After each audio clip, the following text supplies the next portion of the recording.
karunamayam namami chinmayam devam sadgurum brahma vidvaram vasudeva sutam devam kamsachanura vardhanam devaki paramanandam krishnam vande jagadgurum tvameva mata cha pitatvameva tvameva bandhusya sakhatvameva tvameva vidya dravidam tvameva tvameva sarvam amadeva deva tvameva sarvam gurudeva deva.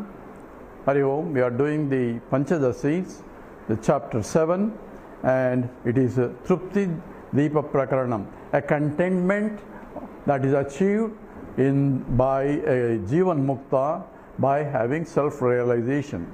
So this process, what is he contented with, and how can he be contented when he doesn't have much? And that whole question is being addressed in a different way. But the whole chapter, is we said, is the commentary on the Brihadaranyaka Upanishad mantra, that is essentially Atmanam ched vijaniyat ayam asmiti purushaha kimichan kasya kamaya sariram anusanjare. This comes from the Brihadaranyaka Upanishad, from the chapter 4 and the 4th Brahmana and 12th mantra. It says Atmanam ched vijaniyat. One should know oneself. So that self that I know, if I know myself, what good is that? But that self that I am is the self in all. Then only it will be meaningful. Otherwise I know myself and sitting here, but I still don't know anything else. So Atmanam ched vijaya is. So by knowing myself, I should know the self that I am is the self in everywhere, because the Sarvabhutastham Atmanam Sarvabhutani Chamatmani. Krishna says in the Gita, Sarvabhutastham Atmanam Sarvabhutani Chamatmani. One who sees oneself, that everything and everything in oneself. Yomam pasyati sarvatra sarvancha mahi pasyati tasyaham na pranasyami sadamena pranasyati. One who sees me, Krishna says first from the bhakti point, one who sees me everywhere and everything in him. That means everything is in the Lord himself, and Lord is everywhere. He is sarvavyapakaha. So he is omnipresent. And that recognition, first Krishna makes a statement from the point of bhakti, and the next statement is sarvabhutastham atmanam. One who sees himself everywhere, and sarvabhutani cha atmani, in the atmani, in oneself, that everything also is exactly parallel statement, one from the bhakti point, one from the jnana point. So here the jnana statement is atmanam ched vijaniyat. One should know. That's what the scriptural injunction, as though you should know yourself. So everybody says, I know myself. But what the self that you know is wrong understanding of yourself. Right understanding is what is needed, and that's what scripture is trying to direct. I am asmiti purushaha. I am asmi. I am this I am. What is this is being discussed through the paroksha knowledge and aparoksha knowledge. And we are now discussing that why one should go to a teacher and do srotavyaha, mantavyaha, nididhyasitavyaha. Tavyaha means you have to listen. To whom? To the teacher. Who is the teacher? The one who himself is sotriyaha brahmanishtaha. One who himself studied the scriptures under another teacher, his own teacher. So the one, not just anybody, and say, hey, I am a Bhagavan, and declare that. You don't go there. You have to go to a person who himself studied the scriptures for a prolonged length of time, a systematic study, and to that teacher is called Sotriyam. And Brahmanishta, one who himself established himself as I am the total. But we cannot evaluate somebody is Brahmanishta or not. So therefore, Krishna says by once, because of your own the punya phalam, you will be led to a proper teacher. So Manushyatvam, Mumukshutvam, Mahapurusha Samsarayam, Durlabam Trayame Vaitadu, Daivanugraha Hetukam. So in the Viveka Chudamani it says, Manushyatvam, Mumukshutvam, Mahapurusha Samsarayam. Even to be born as a human being and having a desire for Adhyatmika Vidya, because people are running all over the place for different things, but how many people are really interested in this subject? And therefore this Mumukshutvam, strong desire, intense desire for self-realization or God-realization, Mumukshutvam, and Mahapurusha Samsarayam, association with the right teacher. Because there are a lot of teachers who claim that I am a teacher, but association with the right teacher is what is because of durlabham. It is difficult indeed. It is daivanugraha hetukam. Because of the grace of God only you will be led to a proper teacher. So in the Avadhuta Gita, the Dattatreya says, Ishvara anugraha deva pumsam advaita vasana. Only by the Ishvara anugraha eva, only by the blessing of the teacher, you will be led to proper teacher, appropriate for your need. That is the law. That is what you have to do. So what should I go in search of a teacher? No, you prepare your mind and be ready, and having a satsang. When any satsang is there, you go there and attend. So purification of the mind. Satsangatve nissangatvam, nissangatve nirmohatvam, nirmohatve nischalatatvam, nischalatatve jivan muktaha. Says in the Bhajagovindam, says satsangatve nissangatvam. By having an association with a satsang. What is a satsang? Says that because of which the sat itself is there. That is, the totality is there in the presence. Who knows that? That is a satsang. You don't go to a teacher and say, is the right teacher or not. You don't evaluate a teacher. If it's a wrong teacher, don't go next time. But you go there with your mind to purify your mind, and that's called is satsang. Satsangatve nissangatvam. You will get detachment from other things. That means mind becomes purified. Satsangatve nissangatvam. Nissangatve nirmohatvam. The moha, the delusion that the plurality is the reality, goes away by the detachment, nissangam. And nirmohatvam, nirmohatve nischalatatvam. The mind is become nischalam, means completely calm and serene, and that is the mind that really can gain the knowledge. And that is essentially leads to Jivan Muktaha. Here we are looking at the analyzing the sloka 90, verse 90. It says Swaprakashopi saksheva. We chanted last time, again we'll do it. Swaprakashopi saksheva dhivrutya vyapyate nyavat palavyapyatvamevasya Shastra Krutibihi Nivaritam. So there is the Swaprakashopi, even though Sakshi is self-shining, self-existing, and doesn't need any means for me to know. So it is, to give a simple example is, when I am in the pitch dark room, I need a light to see any object, but I don't need a light to see myself. Because even though it is pitch dark room, I know I am there. How do I know? Because I am Swam Prakashaha. I don't need external light to illumine me, because I am self-shining, self-illuminating, self-conscious entity. And that is Swaprakashopi Saksheva. Dhivrutya vyapyate anyavat.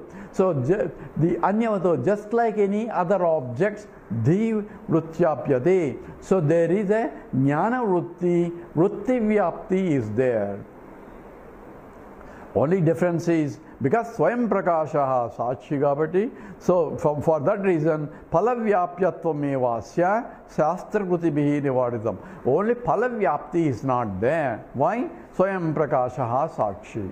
So what does all this mean? So for any object, we have two things. One is the Jnana Vrutti and the Vrutti Vyapti and Palavyapti. What is Vrutti Vyapti, Pala Vyapti? We should have this is an epistemological analysis that is provided. First I will give you the Vedantic, and then also give a scientific approach to understand how an object is perceived. Because we all say we are seeing it, and most of the objective scientists, this is what is the problem. They do not have clear understanding of how perception occurs. They are analyzing the whole data and trying to prove that God is not there because we cannot see and all that. What exactly you see, we don't understand correctly also. So we need to know here, the Vedantic definition is, there is an epistemological analysis of how knowledge takes place. And you can see how much of perfection of Vedantins have reached in analyzing this problem. So what do I see? When I see an object, what do I really see? According to Vedanta, says when I see an object, so object is I am seeing through the eyes. So eyes can see colors and forms. That's all eyes can see. Eyes cannot hear and ears cannot see. So therefore, each indriya, jnanendriyas, there are 5 jnanendriyas, that is the sense of sight, sense of hearing. So sabda, sparsha, rupa, rasa, gandha. They have sabda, the sound, sparsha, sense of touch, sparsha, rupa, sense of form, and form includes colors, and rupa, rasa, sense of taste, and gandha, smell. These are only 5 senses. These are jnanendriyas, the instruments or the faculties of senses. It's called indriya, means here not the eyes. Eyes are only golakam. Golakam is only external instrument only. But sense of sight, you may have eyes but you may not be able to see. And as you go, you will have eyes, but all sorts of blocks can be there, whether at the eye level, in terms of cataract, or in terms of the optical nerves failure, where even though eyes can see, but still the blindness can cover, one cannot see. So what exactly happens when I see? So each sense organ is its field is limited. Eyes can only see colors and forms, and the ears can only hear sounds, and the ears cannot see and eyes cannot hear. So each field is specified. And when I see an object, how do I see object? I see form. So therefore only form I can see, and colors I can see.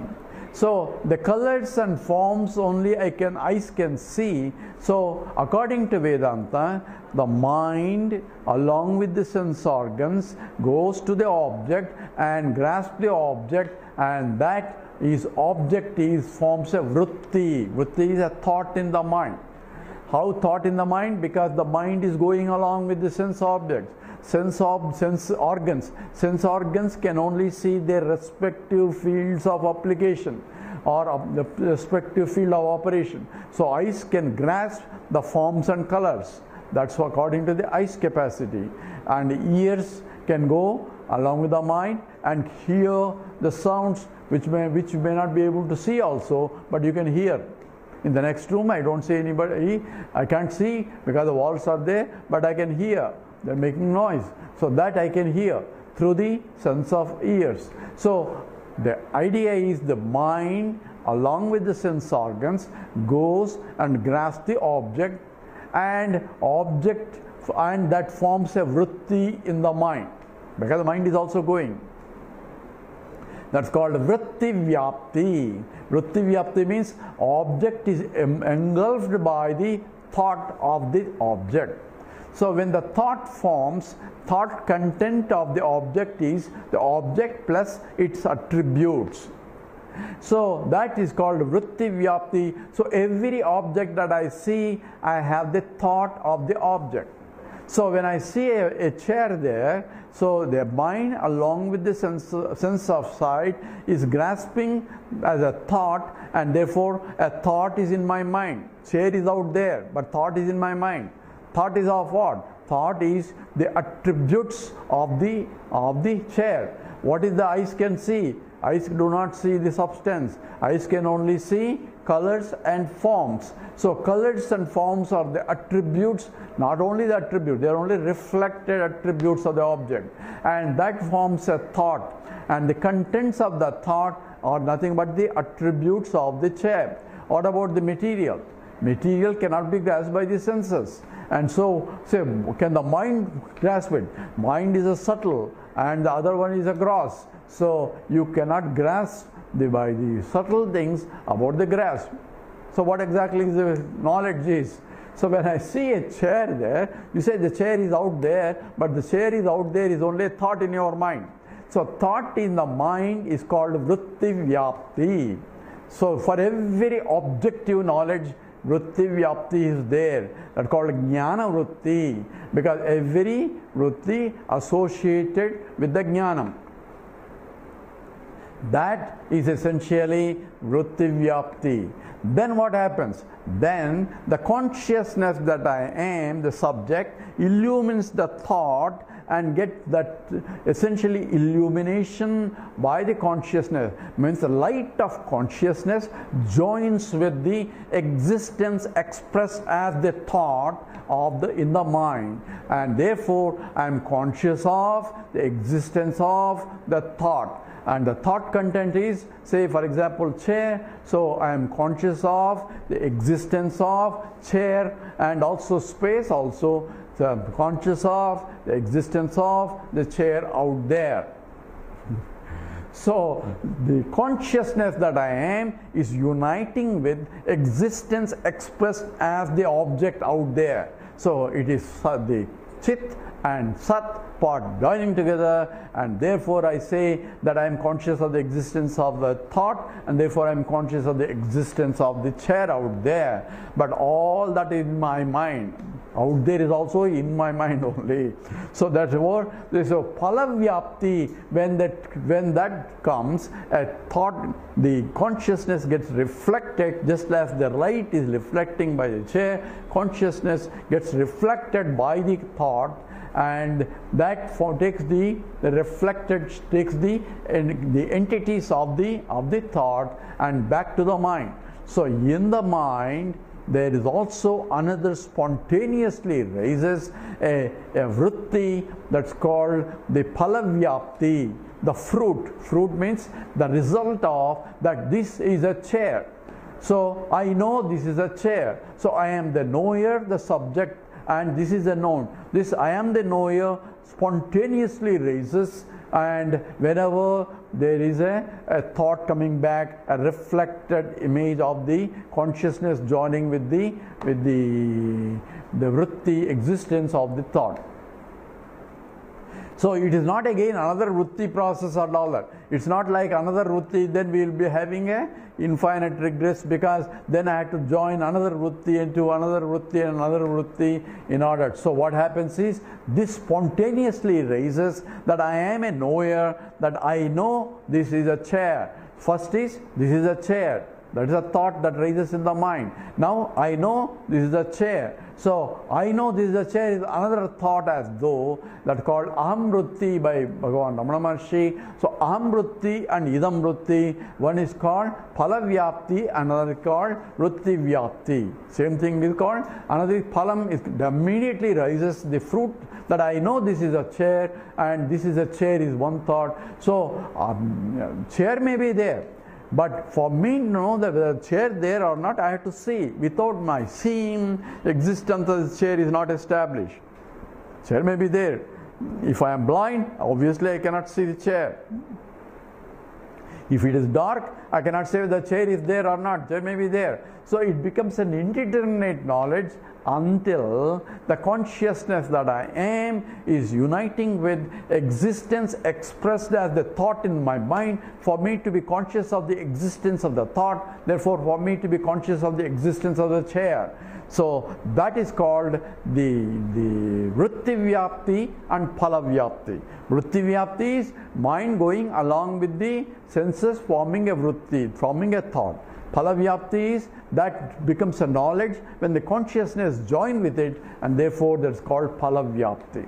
So in every knowledge there is a vritti vyapti and palavyapti. That means there is the thought of an object has to rise for me to know there is an object. Without the object thought rising in my mind, the existence of the object cannot be established. Without my consciousness joining with the existence of the thought, then I cannot be conscious of even the thought. But this automatically occurs because this is a consciousness is all the time there, gets reflected by the mind and falls on the thought. So as soon as the thought rises, if the mind is there, therefore the consciousness has to illumine. This is what analyzed by in the drusya viveka.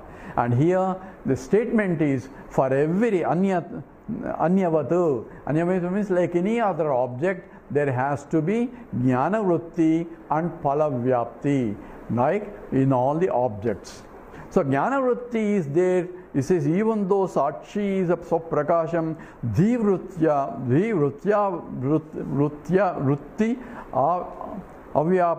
avyapyate,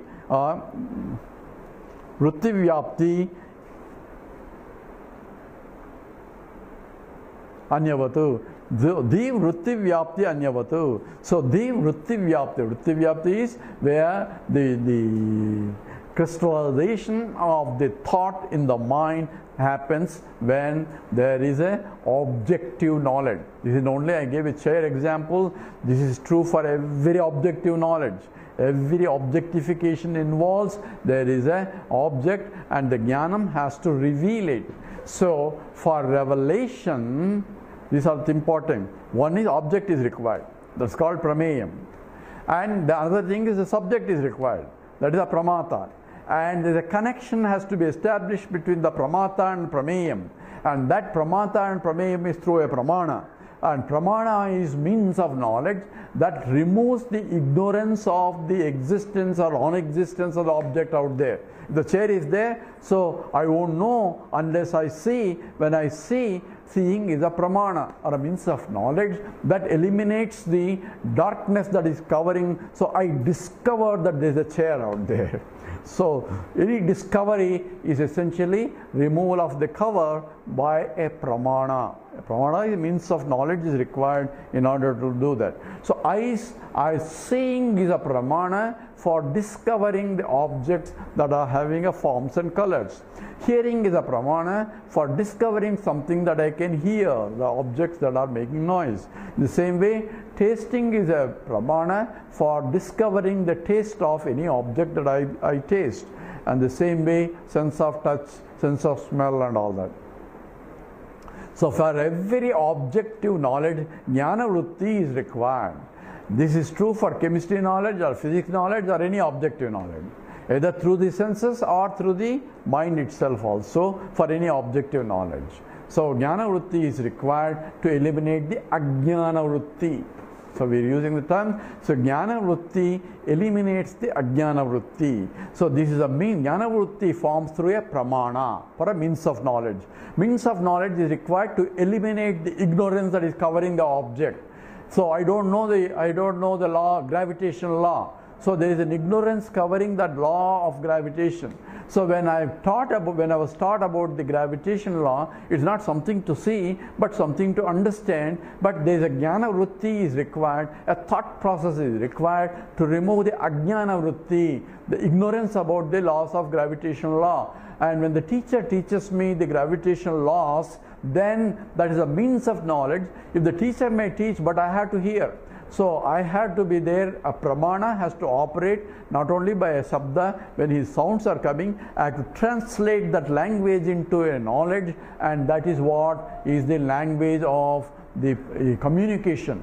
So therefore, a teacher may teach in French, but I don't know French. He may be teaching about gravitational force, but I won't know anything about it. Because even though he is teaching, even though a means of knowledge is there, but that means is not communicated through my language for me to convert that into a vritti or proper. I hear only sounds and noise only, not the signs of the objects or signs of physics. So therefore, for every knowledge also, objective knowledge, there has to be the vritti vyapti, the jnana vritti is required. Now even Vedanta is jnana vritti is required. Therefore jnana vritti eliminates ajnana vritti. You have to discover what? Discover what Vedanta says, that there is a Brahman that fame Atma va, the idamagramasis, or the tasmat va etasmat atmana akasha sambhutaha akashat vayu agnihi apaha abda prithivya bhyam oshadibhyam annam annat purusha. All those slokas that we learned in the Taittiriya Upanishad says this is the teaching how the whole creation is occurring. This is the teaching by the Shastra, and the Shastra has to be studied through a teacher, and the teacher, when they teaches, becomes a jnana vritti. So jnana vritti, that's called paroksha jnanam. That's what Vidyaranya discussed. So paroksha jnanam provides the jnana vritti, and that is required in order to eliminate ajnana vritti. Because I don't know. I don't know is an ajnanam, and ajnanam can only be removed through a pramana, by a means of knowledge. Means of knowledge in this case is the aptavakyam. Shastrasya guru vakyasya satya buddhyavadharana sa shraddha. So I need a shraddha for me to agree or for me to listen to the teacher and learn from the teacher. That's why Krishna says, Tadvidhi pranipatena. Pranipata is you should have the required faith in the teacher. What the teacher is saying is completely true, and that's what is Shastrasya Guru Vakyasya Satya Buddhyavadharana. What he's seeing, what he's teaching, and whether I'm teaching, listening to the chemistry teacher, then I should have the faith that what the teacher says and what the Shastra says is indeed true. And then only I can gain the knowledge. If I go to the class with saying that I don't believe whatever he says, then I will never get any knowledge at all. So here the Shraddha is important. Shraddha means that what the teacher knows the Shastras, and not only teaches, he knows how to interpret the Shastra properly so that I can understand.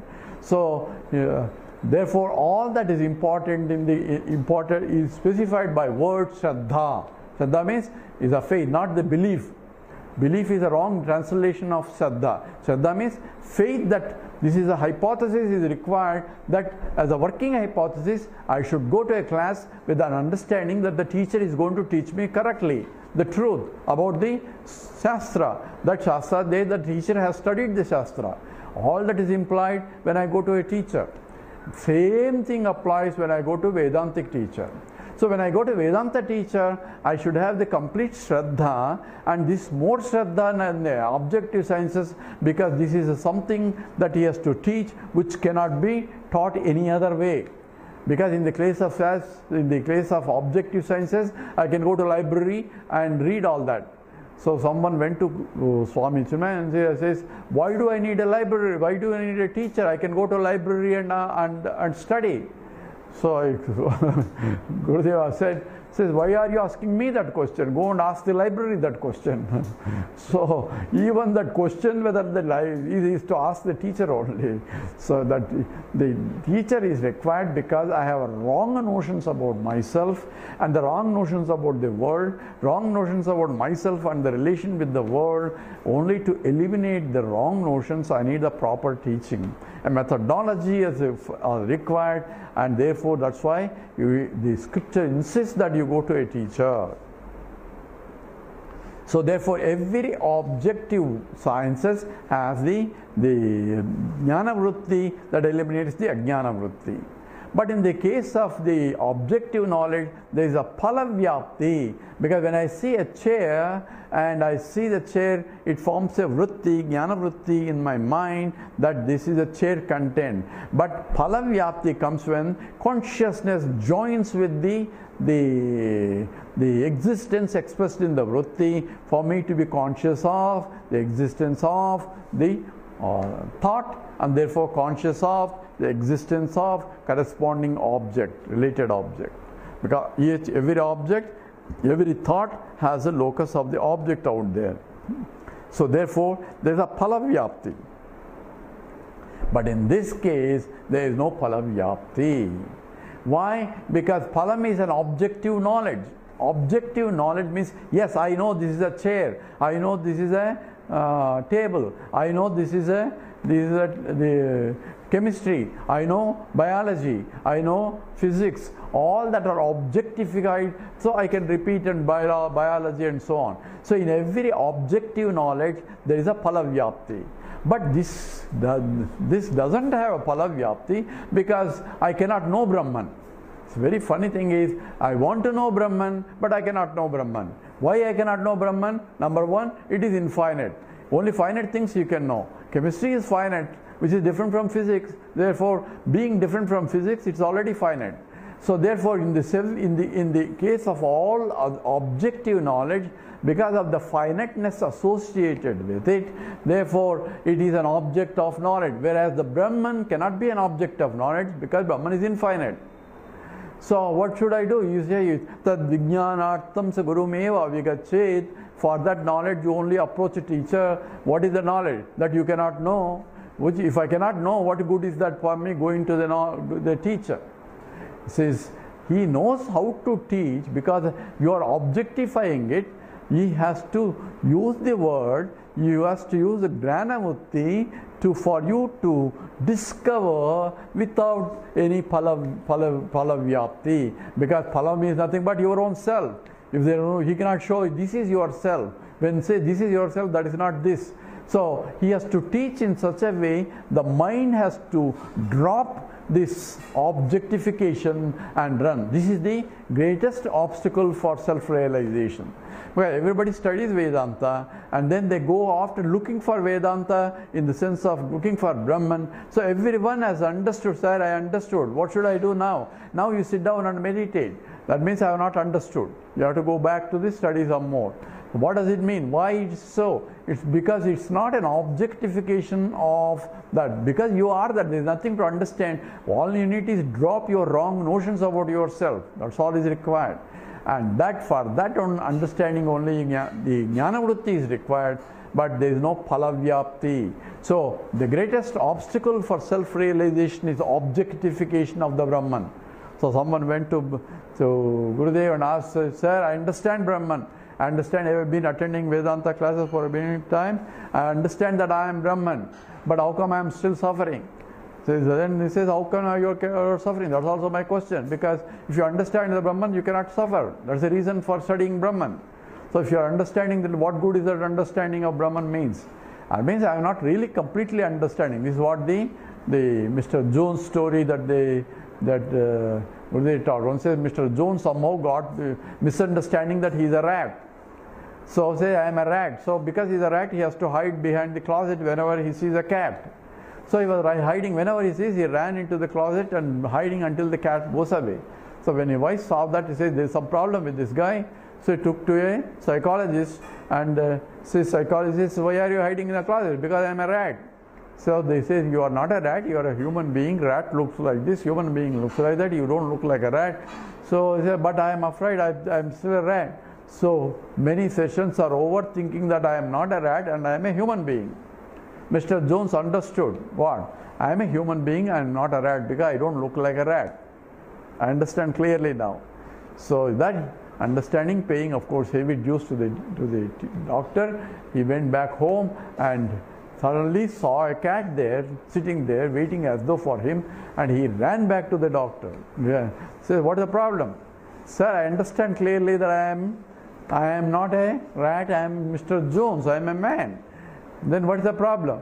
But I am not sure whether the cat knows that I am not a human being, I am not a rat, but I am a human being. So that means this is a question that I am not understood that he is a man. If I understand that I am Brahman, that means I am completely full. I am the source of happiness itself. There is no more, cannot be any more suffering. The suffering at the level of the body, mind, and intellect will be there. But I am not the body, mind, intellect, because I say I am Brahman, I am include every body and mind, intellect also. Therefore, the compassion should come automatically for the one who realizes that is slow process, as we are going to discuss later, because the palavyapti is because there is no real result of palam. In every objective knowledge there is a palavyapti. In the case of Brahma knowledge, there is no palavyapti because you are the very source or the very for consciousness itself.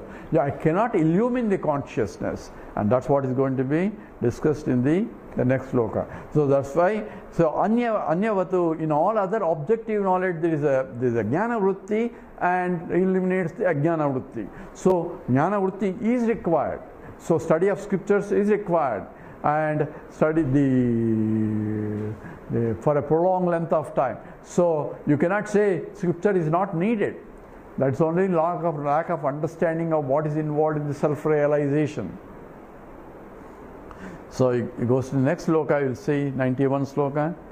Buddhis tattas tachidabhasau buddhittatastachidabhasau dvavapi vyapnuto ghatam dvavapi vyapnuto ghatam tatra jnanam dhyanasyeet tatra jnanam dhyanasyeet abhanena ghata spuret abhanena ghata spuret. Together, this is 90, let's see, we're talking about 91 sloka. Just want to make sure that I am saying correctly.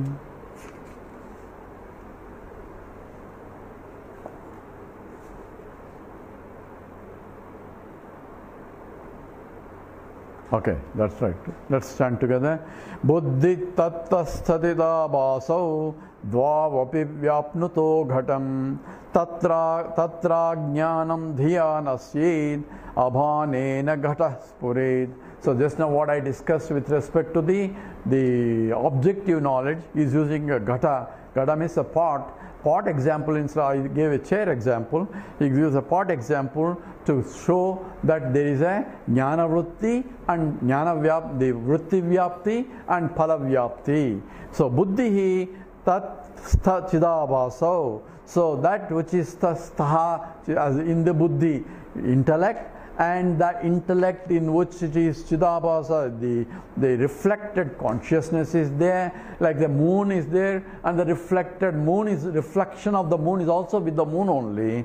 So therefore that which is buddhistaha chidabhasau, the consciousness that is expressed by the buddhi. Buddhi doesn't have its own consciousness. Buddhi is innate by nature, but it is reflecting the total consciousness, that is the Sakshi consciousness or Kutastha Chaitanyam is being reflected by the buddhi, and that is called Chidabhasa. So buddhi tat stha chidabhasau together. So both the reflecting medium buddhi along with the consciousness that is illumined by the buddhi, dvavapi vyapnuto ghatam. So essentially dvavapi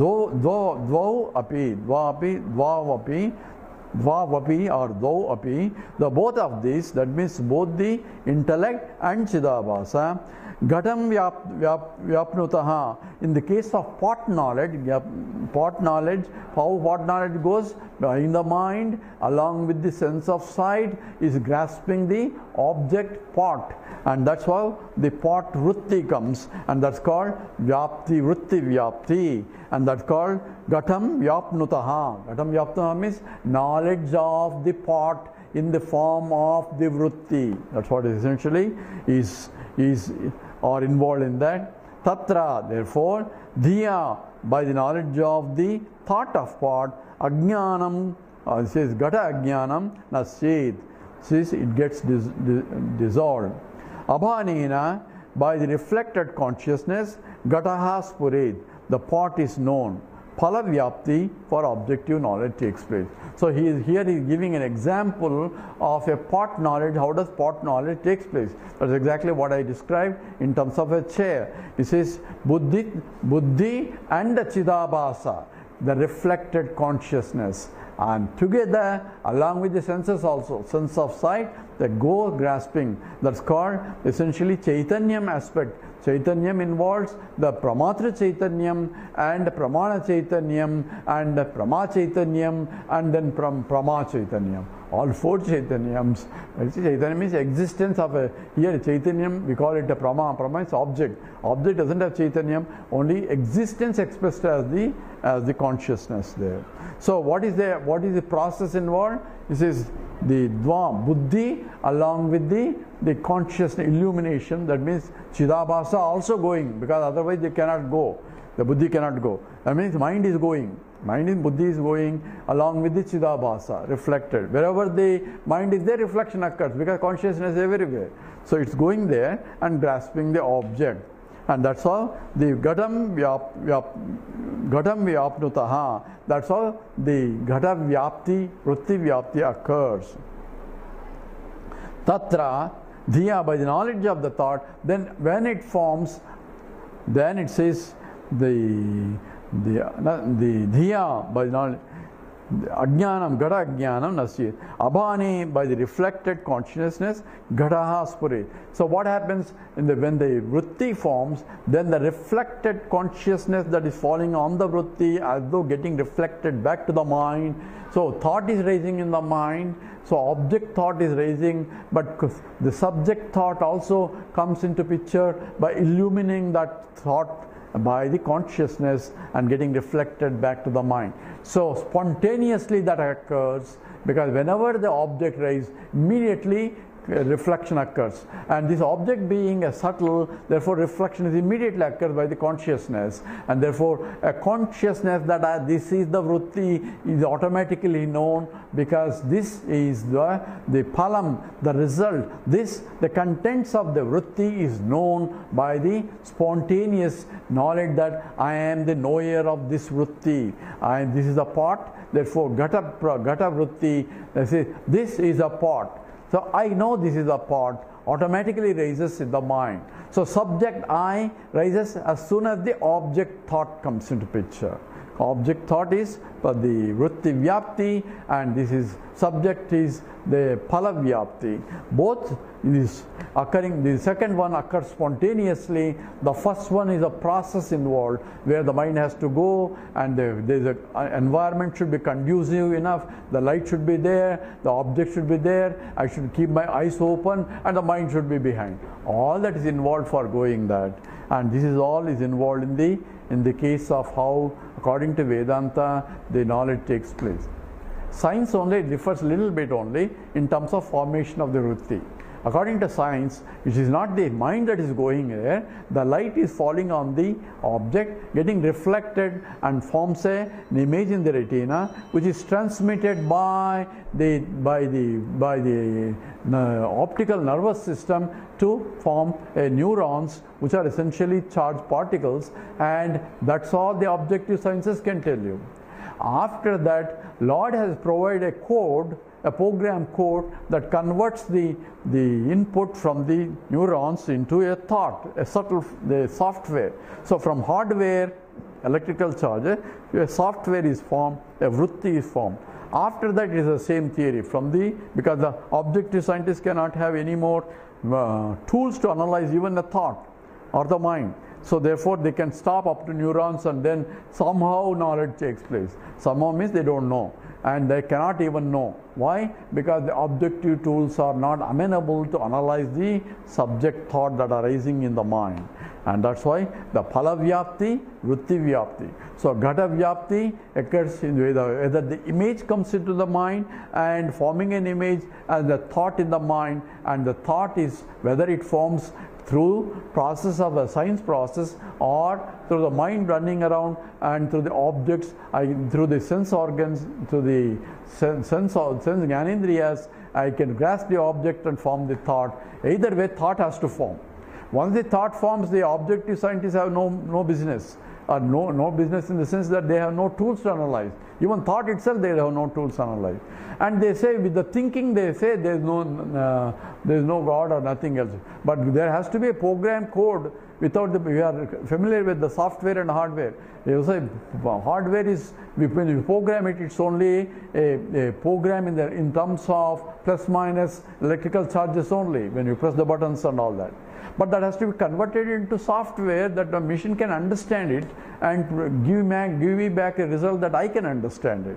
So there is a program code that has to be required in order to convert the electrical signal into software. And Lord has provided in every mind, thank God, that a program language that converts the hardware into software that I can easily understand the thought spontaneously, so fast. And that's the science has no way to know all that, even to break. So this is how the vritti vyapti and phala vyapti occurs for every object, and then he is going to show that this is not the case for the Atma Jnanam. Atma Jnanam, you need a vritti vyapti in the sense of Jnana vritti is required to remove the Ajnana vritti. So you have to study the scriptures. There is no shortcut there. So after the studying scriptures, then the result is that it is your own nature. So there is no phala vyapti, and he is going to discuss more why there is no phala vyapti. All that will be talked in the next talk. Om Purnamada Purnamidam Purnat Purnamudachyate Purnasya Purnamadaya Purnameva Vasishyate Om Shanti Shanti Shanti. Harihi Om. Sri Gurubhyo Namaha. Harihi Om.